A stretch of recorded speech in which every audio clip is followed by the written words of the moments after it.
Olá, amigos e amigas do canal Universo Numérico. Hoje nós vamos mergulhar em mais um diálogo interessante e polêmico de Platão, chamado Eutífron. Nesse diálogo, Eutífron encontra Sócrates no tribunal de Atenas e eles iniciam um debate sobre o que seria a piedade, ou seja, o que é moralmente correto perante os deuses. E o Eutífron, ele estava no tribunal para processar uma pessoa por homicídio. Sabem quem? O pai dele. Querem saber aonde isso vai dar? Então fiquem com a gente até o final. E se acham esse conteúdo de valor, não esqueçam de curtir, compartilhar e se inscrever no canal. Vamos lá? Eutífron. Que há de novo, Sócrates, para teres abandonado as conversas no Liceu e vires conversar aqui agora no pórtico do rei? Não tens tu, como eu, um processo junto do arconte rei? Os atenienses, Eutífron, chamam-lhe processo, mas trata-se de uma queixa. Que dizes? Que alguém, ao que parece, apresentou uma queixa contra ti? Pois não suspeito que possas ser tu a acusar alguém. De certo que não. Quem foi ele? Nem eu próprio conheço muito bem o homem, Eutífron. Parece-me ser um jovem desconhecido. Chamam-lhe, creio, Meleto, e é da cidade de Pito. Tens em mente algum Meleto de Pito com cabelo comprido, não muita barba e nariz adunco? Não recordo, Sócrates. Mas que espécie de queixa apresentou contra ti? Que queixa? Não é vulgar, pelo que me parece, pois, sendo jovem, ter se decidido por tão grande tarefa não é coisa insignificante. Diz ele que sabe de que modo os jovens são corrompidos e quem são os que os corrompem. E receio que seja um homem sabedor, pois, vendo a minha ignorância corromper-lhe os companheiros, vem acusar-me perante a cidade como perante uma mãe. E parece-me ser o único dos políticos a conduzir-se com correção, porque é correto tratar primeiro dos jovens, com a finalidade de torná-los melhor possível, tal como um bom lavrador se ocupa primeiro das plantas mais jovens e depois das outras. Por isso, talvez, Meleto nos esteja a limpar a nós, que corrompemos os jovens rebentos, como diz. Depois disso, é evidente que, ocupando-se dos mais velhos, há de retornar a causa de muitos e dos maiores bens para a cidade, como é natural que aconteça em semelhante ocorrência, a quem começa pelo princípio. Desejaria, Sócrates, mas temo seja o contrário, pois simplesmente me parece que desde o início começa por fazer mal à cidade, ao tomar nas mãos acusar-te. Mas conta-me como, por agires como ages, ele diz que corrompes os jovens. Parece estranho, pelo que ouvi. Diz que sou um fazedor de deuses, e como invento novos deuses e não acredito nos antigos, acusou-me por causa disso. Compreendo, Sócrates. É porque estás sempre a dizer que te aparece um gênio. Então, por inovares nas coisas divinas, apresentou contra ti essa queixa e vai ao tribunal caluniar-te, sabendo como as calúnias nesta matéria são bem recebidas pela multidão. Pois até de mim, quando falo das coisas divinas na assembleia e predigo o futuro, se riem, como se estivesse louco. No entanto, nenhuma das coisas que predisse e que acabo de dizer deixa de ser verdade. Eles têm inveja de nós por falarmos nesses assuntos, mas o que é preciso é não nos inquietarmos com eles e irmos ao seu encontro. Mas rirem-se talvez não seja importância, Eutífron amigo. Os atenienses, pelo que me parece, não se preocupam muito com alguém que pensa em ser hábil, contanto que não esteja a ensinar sua sabedoria. Mas se pensam que faz os outros como ele, irritam-se, seja por inveja, como tu dizes, seja por qualquer outra razão. Não tenho grande desejo de experimentar o que contra mim tenho nesta matéria.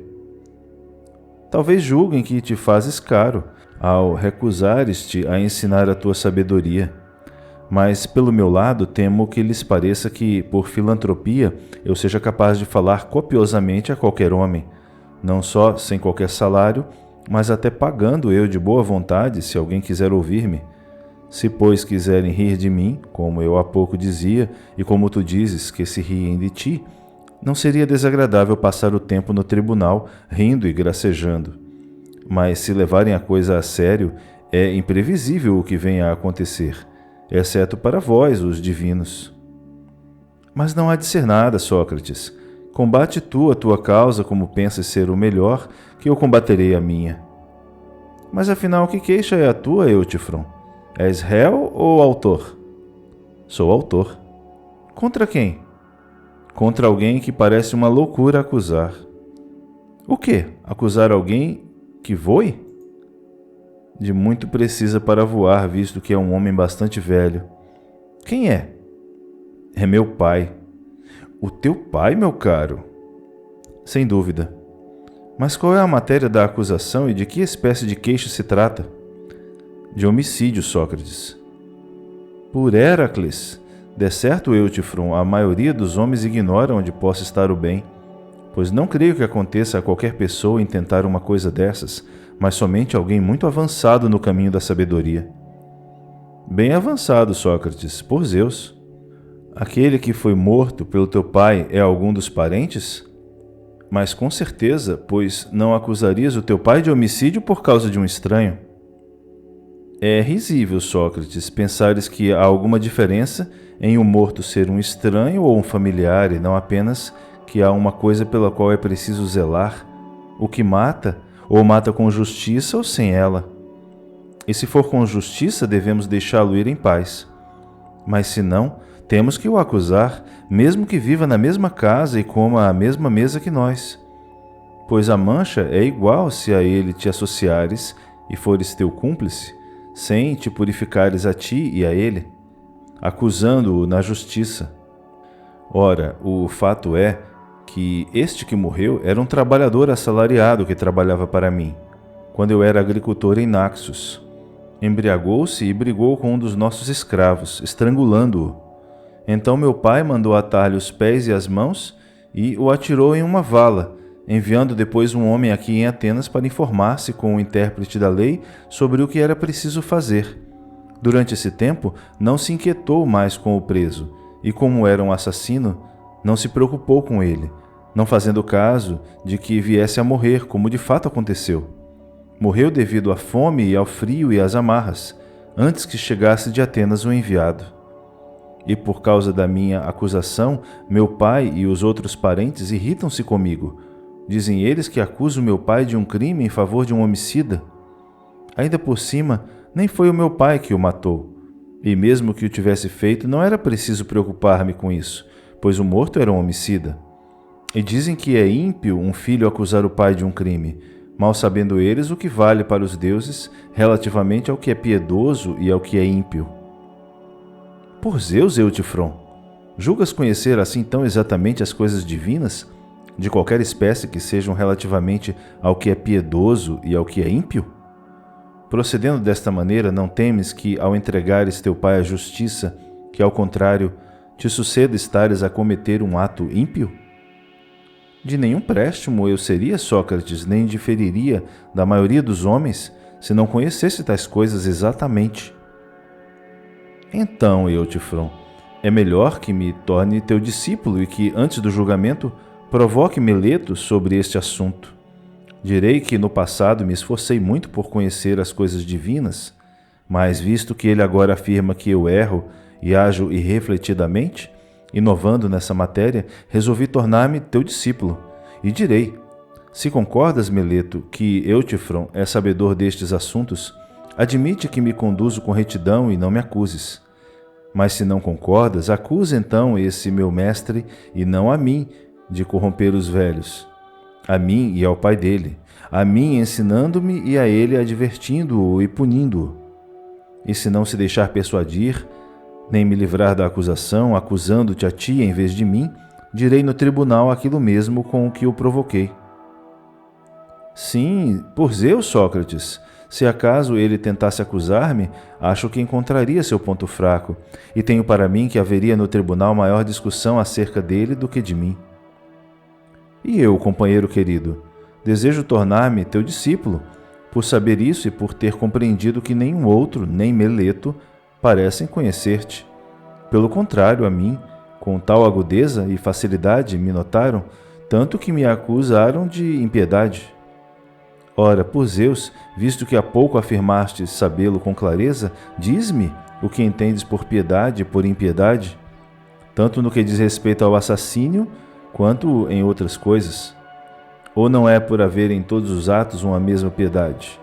Ela própria em si e por si de todo contrária à impiedade e igual a si própria e tendo um aspecto único, que fará com que uma coisa seja ímpia pela impiedade? Sem dúvida, Sócrates. Fala, pois, e diz-me então que espécie de coisa é a piedade e a impiedade. Digo que a piedade é o que eu faço agora, é perseguir os que cometem injustiças, por homicídio, roubo de coisas sagradas ou qualquer outra falta dessas. Que sejam pai, mãe ou outro qualquer, e não os perseguir é que é a impiedade.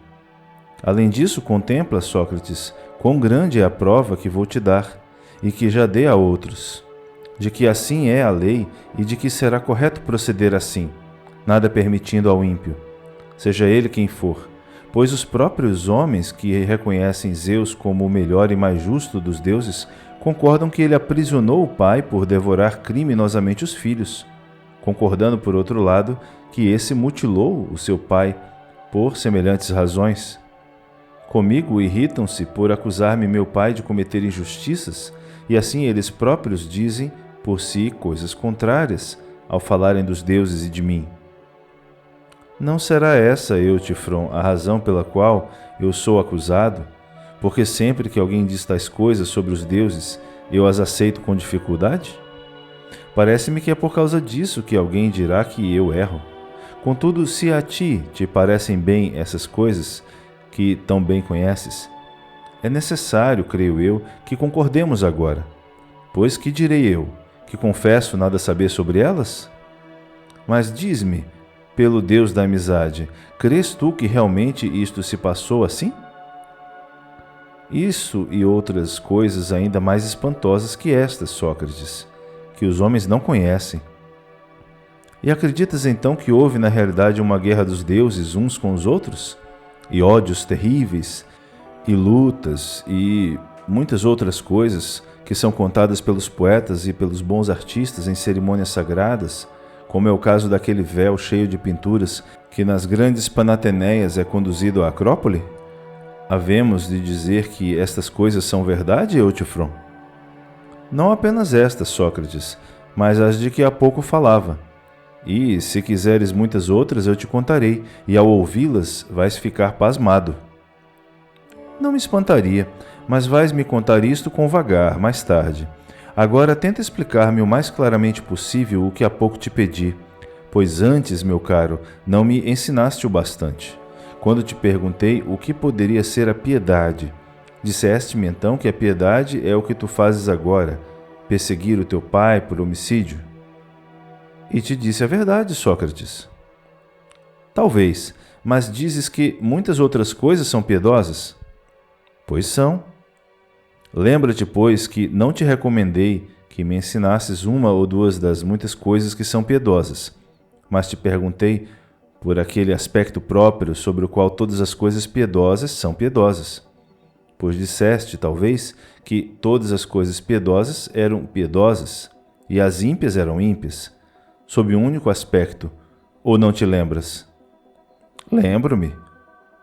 Ensina-me então que aspecto é esse, para que, olhando para ele e usando como o paradigma, eu possa declarar se qualquer ação conforme a este modelo, praticada por ti ou por qualquer outro, é ou não piedosa. Se assim deseja, Sócrates, assim te explicarei. Dê certo, desejo. É então a piedade o que é agradável aos deuses. O que não é agradável é a impiedade. Perfeitamente. Como eu procurava que respondesse, assim tu respondeste agora. Se respondeu realmente, ainda não sei, mas é evidente que explicarás que é verdade o que dizes. Dê certo. Vamos então. Investiguemos o que dizes. O que é agradável aos deuses, e o homem que agrada aos deuses é piedoso. O que é desagradável aos deuses, e o homem que desagrada aos deuses é ímpio. Não são uma a mesma coisa, pois a piedade é o que há de mais contrário à impiedade, não é assim? Assim mesmo. E te parece que foi bem dito? Pois parece. Então por que se irritam os deuses, Eutifron? Porque estão em dissensão uns com os outros e entre si se odeiam uns aos outros? Foi isto que dissesse? Foi. Porém, sobre que coisas é esse desacordo que produz os ódios e os ressentimentos? Investiguemos. Se estivermos em desacordo, tu e eu, sobre qual é o maior número, o desacordo sobre isso faria de nós inimigos? E brigaríamos um com o outro? Ou pensas que, recorrendo ao cálculo, havíamos de nos reconciliar? Certamente que sim. Portanto, se também estivéssemos em desacordo sobre o maior e o menor, e recorrêssemos à medição, rapidamente cessaria a nossa diferença? É isso. E do mesmo modo, recorrendo às balanças, decidiríamos sobre o que é mais pesado e o que é mais leve? Como não? Mas há algum assunto por causa do qual possamos ficar inimigos e entrar em conflito um com o outro, se discordarmos e não pudermos chegar a uma decisão? Examina o que estou te dizendo, pois talvez não esteja ao teu alcance uma resposta pronta. Vê se assim sucede com o que é justo e o que é injusto, o que é belo e o que é feio, o que é bom e o que é mau. Não são estes os assuntos por causa dos quais nos tornamos inimigos uns dos outros? Se estivermos em desacordo e não pudermos atingir uma decisão satisfatória? Se é que nos tornam os inimigos, eu e tu e todos os outros homens. É de fato esse o desacordo, Sócrates, e acerca dessas coisas. O quê? Os deuses, Eutifron? Se discordam entre si, não será por causa disso mesmo? Necessariamente. Portanto, meu nobre Eutifron, alguns dos deuses julgam justas e injustas coisas diferentes, segundo o teu dizer, e não só belas como feias e boas e más, pois suponho que não entrariam em dissensão uns com os outros se não estivessem em desacordo acerca disso. É assim? Dizes bem. Sendo assim, as coisas que cada um deles acha belas, boas e justas, tu as ama, e as coisas contrárias a essas, tu as odeia? Certamente. Mas como tu dizes, as mesmas coisas são consideradas justas por uns e injustas por outros. Discordando acerca delas, entram em dissensão e guerreiam uns com os outros, não é assim? É assim. Essas coisas, então, ao que parece, são odiadas e amadas pelos deuses, e as mesmas coisas seriam odiadas pelos deuses e queridas pelos deuses? Parece. E as coisas piedosas e as ímpias seriam as mesmas, Eutifron, segundo o teu dizer? Há perigo nisso. Então, não me respondeste ao que perguntei, admirável Eutifron, pois não te perguntei isto, o que vem a ser ao mesmo tempo piedoso e ímpio, o que, pelo que parece, é querido pelos deuses e é odiado pelos deuses. Desse modo que, Eutifron, o que tu fazes agora, ao punires o teu pai, não é de espantar se fazendo isso és querido por Zeus, por um lado, ou te fazes inimigo de Cronos e de Urano por outro, ou ainda ao fazeres isto é querido por Hefesto e odiado por Hera. E, se algum dos outros deuses discorda de outro acerca de ti, a discordância persiste sobre as mesmas coisas. Contudo, Sócrates, acerca disto penso eu que nenhum dos deuses discorda de outro, isto é, que não deva ser castigado aquele que injustamente mate alguém. O quê? Certamente, Eutifron, ouviste algum homem sustentar que aquele que mata ou faz alguma coisa dessas injustamente não deva ser castigado? Não cessam de discutir isso, não só nos tribunais como em outro lado, Sócrates. Cometem injustiças em muitíssimas coisas e fazem e dizem tudo para fugir à justiça. De certo, mas concordam que cometem injustiças, embora concordando digam que se lhes não deve dar castigo? Isso de modo algum. Então não fazem e dizem tudo, pois penso que não têm coragem de dizer nem de contestar que, se na verdade cometem injustiças, não devem ser castigados, mas creio que dizem não as ter cometido, ou não. Dizes a verdade. Portanto, estas mesmas coisas acontecem aos deuses, se é que brigam sobre as coisas justas e injustas, como tu disseste, e uns dizem que os outros cometem injustiças para com eles e os outros dizem que não. Pois sem dúvida, ó admirável Euthyphron, nenhum, nem dos deuses nem dos homens, tem coragem de dizer que aquele que comete injustiças não deve ser castigado. Sim, Sócrates, é mais ou menos isso. Mas penso eu, Euthyphron, que os contestantes não são homens como deuses, se é que os deuses discutem cada uma das ações que foram praticadas. Os que estão em desacordo acerca de alguma ação dizem uns que foi justamente cometida e outros injustamente. Não é assim? Certamente. Vamos agora, Euthyphron amigo, ensinar-me para que me torne mais sábio. Que prova tens de que todos os deuses pensem que foi morto injustamente aquele trabalhador que cometeu homicídio, e após ter sido amarrado pelo senhor do morto, morreu devido às amarras? E isto, antes que quem o amarrou chegasse a informar-se, junto aos intérpretes da lei, do que havia de fazer com ele. Portanto, é justo que por tal motivo o filho acuse o pai e o persiga por assassínio. Vamos, tenta acima de tudo mostrar-me com clareza como podem todos os deuses achar correta essa mesma ação. E se me mostrares satisfatoriamente, nunca mais cessarei de elogiar tua sabedoria. Não será pequena a tarefa, Sócrates, embora eu seja capaz de te demonstrar com clareza. Compreendo que te pareça que aprendo com mais dificuldade que os juízes, pois àqueles mostrarás a evidência que estes atos são injustos e que todos os deuses os detestaram. Com toda a clareza, contanto que me ouçam falar. Mas hão de ouvi-lo, se lhes parecer que falas bem. Ocorreu-me isto enquanto discorrias. Ora, olha cá para mim. Se Euthyphron me ensinasse como é que todos os deuses pensam que tal morte é injusta, qual seria a coisa mais importante que eu aprenderia com ele? O que é a piedade e a impiedade? Poderia dizer-se que este ato é detestado pelos deuses, mas desta maneira a piedade e a impiedade não pareceram há pouco bem definidas, pois o que é detestado pelos deuses parece querido por eles. Por isso, só te deixo ir embora, Euthyphron, se me mostrares como é que todos os deuses pensam que a mesma coisa é injusta e todos a odeiam. Eis então o que ora retificamos na conversa, que aquilo que todos os deuses odiassem seria ímpio e o que amassem seria piedoso, e aquilo que alguns amassem e outros odiassem seria nem uma coisa nem outra, ou então ambas? Queres que essa fique como a definição da piedade e da impiedade que damos? Qual é o obstáculo, Sócrates? Para mim, nenhum. Mas vê tu, por ti, se, ao supormos que é assim, me ensinas o mais facilmente que possas o que é a piedade e a impiedade.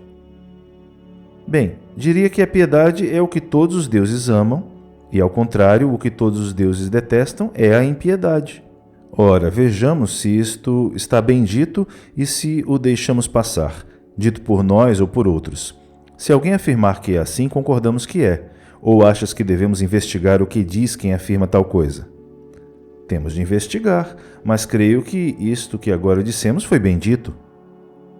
Dentro em breve, amigo, compreenderemos melhor. Ora, pensa nisto. Então, a piedade é amada pelos deuses porque é piedade, ou é piedade porque é amada pelos deuses?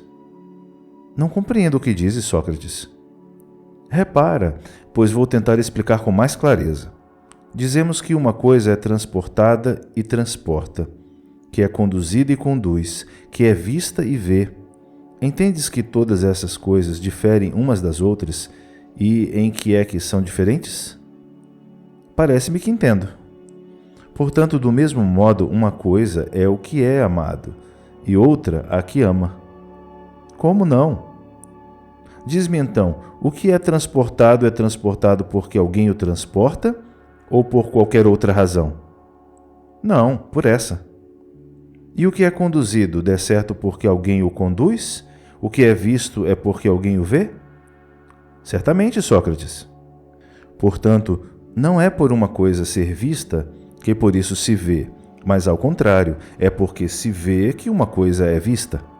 Nem é por uma coisa ser conduzida que por isso mesmo alguém a conduz, mas é porque alguém a conduz que ela é uma coisa conduzida. Nem é por alguma coisa ser transportada que alguém a transporta, mas é porque alguém a transporta que ela é uma coisa transportada. Então, é mais do que evidente o que quero te dizer, Eutifron. O que eu quero dizer é isto: se alguma coisa age ou é afetada, não é por ser agente que ela age, mas é porque age que ela é agente. Nem é por ser uma coisa afetada que ela é afetada, mas é porque é afetada que ela é uma coisa afetada. Concordas com isso? Ah, concordo. Então, o que é amado? Ou age sobre algo, ou é afetado por algo? Dê certo. Portanto, é como anteriormente, não é por ser uma coisa amada que uma coisa é amada pelos que a amam, mas é porque a amam que ela é uma coisa que é amada. Necessariamente. Que dizes então acerca da piedade, Eutifron? É alguma coisa diferente do que é amado por todos os deuses, como tu disseste? É isso mesmo. Mas por isso, por ser piedade ou por outra razão? Não, por esta. Portanto, é amada porque é piedade, mas não é piedade porque a amam? Acho que sim. Mas evidentemente uma coisa que é amada pelos deuses, é amada pelos deuses porque os deuses a amam? Como não? Então o que é amado pelos deuses é piedoso, e não é a piedade que é amada pelos deuses, como tu dizes, mas uma coisa é diferente da outra. Como então, Sócrates? Nós concordamos que a piedade é amada pelo fato de ser piedade, e não é por ser amada que é piedade, não? Sim. Porém, concordamos que o que é amado pelos deuses é amado por eles pelo próprio fato de ser amado, mas a piedade não é piedade por ser amada pelos deuses? Sim, dizes a verdade. Mas se fosse uma mesma coisa, a piedade é o ser amado pelos deuses, amigo Eutifron. Se a piedade fosse amada por ser piedade também, o que é amado pelos deuses seria amado por ser amado pelos deuses? E, se o que é amado pelos deuses fosse amado pelos deuses por ser amado pelos deuses, também a piedade seria piedade por ser amada. Vê agora que é ao contrário que cada um dos dois é completamente diferente um do outro? Pois um é amado porque é capaz de ser amado, enquanto o outro é capaz de ser amado porque é amado. E corres perigo, Eutifron, ao perguntar o que é a piedade, o que porventura ela é, de não quereres me mostrar a sua realidade, mas pelo contrário, de me falares de alguma sua afetação, algo que por acaso o afete, a saber, o ser amada por todos os deuses. Aquilo que é, ainda não disseste. Se, pois, te agradar, não me escondas, mas diz-me de novo, desde o princípio, o que acaso é piedade, quer seja amada pelos deuses, quer isso seja algo que lhe aconteça, pois não o discutiremos. Diz-me, de boa vontade, o que é a piedade e a impiedade? Mas, Sócrates, eu ainda não sei como te dizer o que penso, pois o que propusemos como que sempre anda à nossa volta e não quer ficar parado num lugar em que possamos assentá-lo. O que dizes parece ser dito pelo meu antepassado Dédalo. Se dissesse e sustentasse essas mesmas coisas, faria talvez pouco de mim, pois pelo parentesco com ele, as minhas obras em palavras põem-se em fuga e não querem ficar no lugar em que alguém as ponha. Mas essa graça não se aplica aqui, porque as hipóteses são tuas e não querem ficar quietas como a ti mesmo parece. Pois a mim, Sócrates, parece-me que algo da tua graça se aplica ao que dissemos, ou pouco mais ou menos, pois este andar das palavras em torno de si próprias e o não permanecerem não sou eu que o provoco, mas tu é que me pareces o Dédalo, já que aquelas por mim ficavam quietas.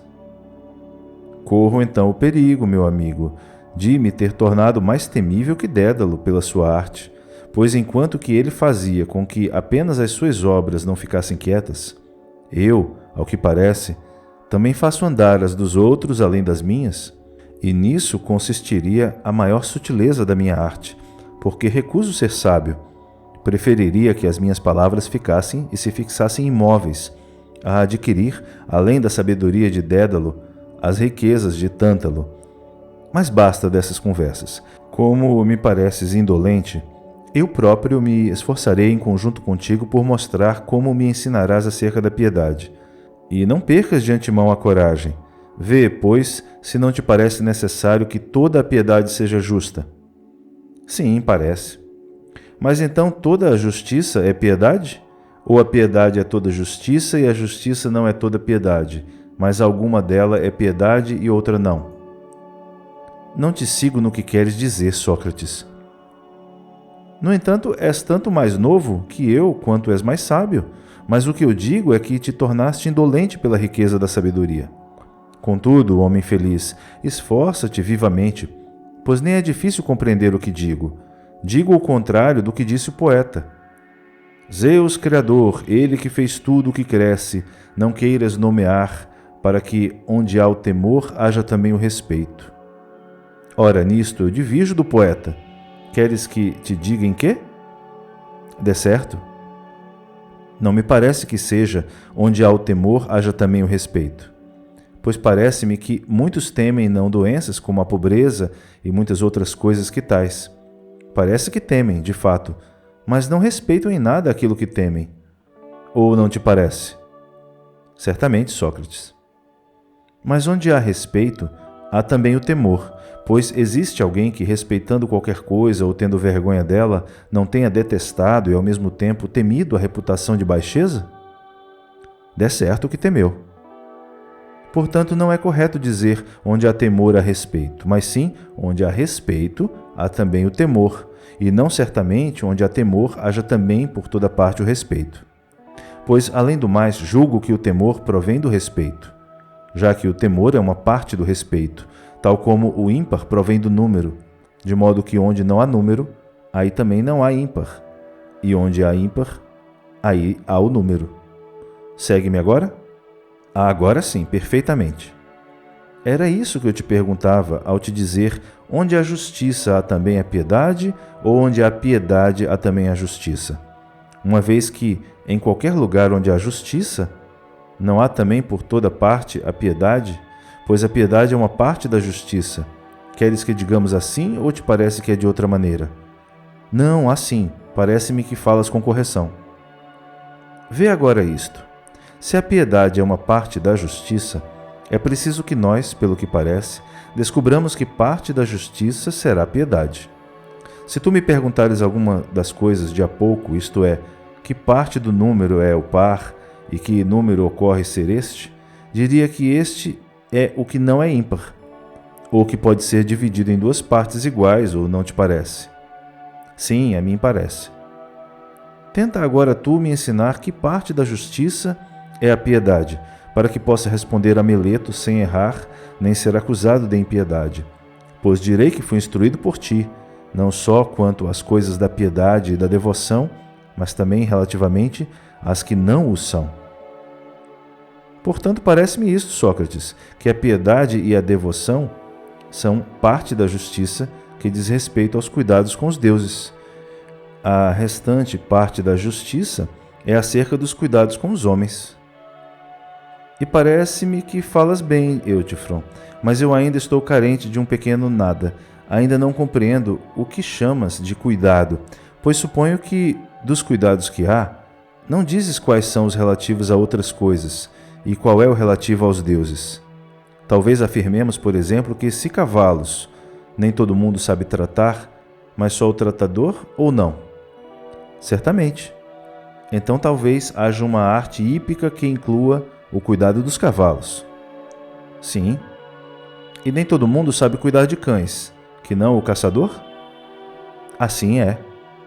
E a arte da cinegética inclui o cuidado dos cães? Sim, Sócrates. E o cuidado dos bois é a arte do boiadeiro? Claro. E a piedade e a devoção é o cuidado dos deuses? Dizes assim, Eutífron? Digo. Então todo cuidado realiza uma e a mesma coisa? A saber isto, traz algum benefício e utilidade para aquele que é tratado? Certamente vês que os cavalos cuidados pela arte do tratador colhem benefícios e tornam-se melhores, não te parece? Sim. E os cães colhem benefícios dos caçadores, e os bois dos boiadeiros, e todos os outros do mesmo modo. E crês que é para mal daquele que é cuidado ser cuidado? Por Zeus, não. Mas seu benefício? Como não? Então, sendo a piedade o cuidado dos deuses, é útil aos deuses e os faz melhores? Pois tu concordarias com isto, que sempre que realizas alguma coisa piedosa, fazes os deuses um pouco melhores? Por Zeus, não eu. Nem eu. Penso que tu o dizes longe disso, e até por causa disso eu me interrogava sobre que espécie de cuidado para com os deuses tu falas, não pensando que estivesses a falar em tal cuidado. E é corretamente, Sócrates, que não falo de tal cuidado. Que seja, mas que espécie de cuidado para com os deuses será a piedade? Aquela, Sócrates, com que os escravos cuidam dos seus senhores. Compreendo. Um serviço prestado aos deuses parece que será isto? Certamente. O serviço feito pelos médicos com vista à realização de qualquer obra é de fato um serviço? Tu não pensas que será com vista à saúde? Sim. O serviço prestado pelos construtores de navios com vista à realização de certa obra é um serviço? É evidente, Sócrates, com vista à construção de um barco. E o serviço prestado pelos arquitetos é com vista à construção de uma casa? Sim. Diz-me, meu caro, e o serviço prestado aos deuses, com vista à realização de qualquer obra, será também um serviço? É evidente que sabes qual é, pois dizes saber mais que os homens acerca das mais belas coisas divinas. E o que digo é verdade, Sócrates. Diz-me então, por Zeus, qual poderá ser essa obra perfeitamente bela que os deuses realizariam, usando-nos como servidores? Muitas e belas obras, Sócrates. Também os generais, meu amigo, mas podias dizer-me facilmente que a sua finalidade principal era de alcançarem a vitória na guerra ou não? Sem dúvida. E também os agricultores realizam muitas e belas obras, contudo a sua tarefa principal é a da produção, isto é, tirarem o alimento da terra? Certamente. Como é então, Eutífron, das muitas e belas coisas que os deuses realizam, qual é a principal do seu trabalho? Já antes te falei um pouco disso, Sócrates. A tarefa maior é como se pode com rigor aprender todas essas coisas. Digo-te simplesmente que alguém que saiba fazer e dizer as coisas que são agradáveis aos deuses, rezando e sacrificando, realiza atos piedosos, que salvam as famílias e as cidades, e as coisas contrárias às que agradam são ímpias, subvertem e destroem tudo. Certamente, mas se quiseres, poderias, de modo muito breve, responder ao ponto principal das coisas que te perguntei? É evidente que estás muito desejoso de me ensinar. Contudo, agora que estavas perto, foges. Se me tivesse respondido a isto, de certo eu teria aprendido satisfatoriamente o que há a dizer sobre a piedade. Porém, agora é forçoso que aquele que ama siga aquele a quem ama, onde quer que ele o conduza. Em conclusão, o que dizes ser o ato piedoso e a piedade? Não é necessário que seja um conhecimento de sacrifícios e de preces? É. Portanto, oferecer um sacrifício é dar um presente aos deuses e rezar é fazer uma súplica aos deuses? E muito mais. Por esse raciocínio, a piedade seria então o conhecimento das preces e das ofertas aos deuses? Muito bem, compreendeste o que eu disse. É porque estou desejoso de tua sabedoria, amigo, e volto o meu espírito para ela, de modo que não venha a cair por terra qualquer coisa do que disseste. Mas diz-me, Eutífron, que espécie de serviço prestado aos deuses é esse? Dizes que é rezar e fazer-lhes ofertas? Eu digo. O rezar corretamente não seria pedir aquelas mesmas coisas de que precisamos da parte deles? Que outra coisa?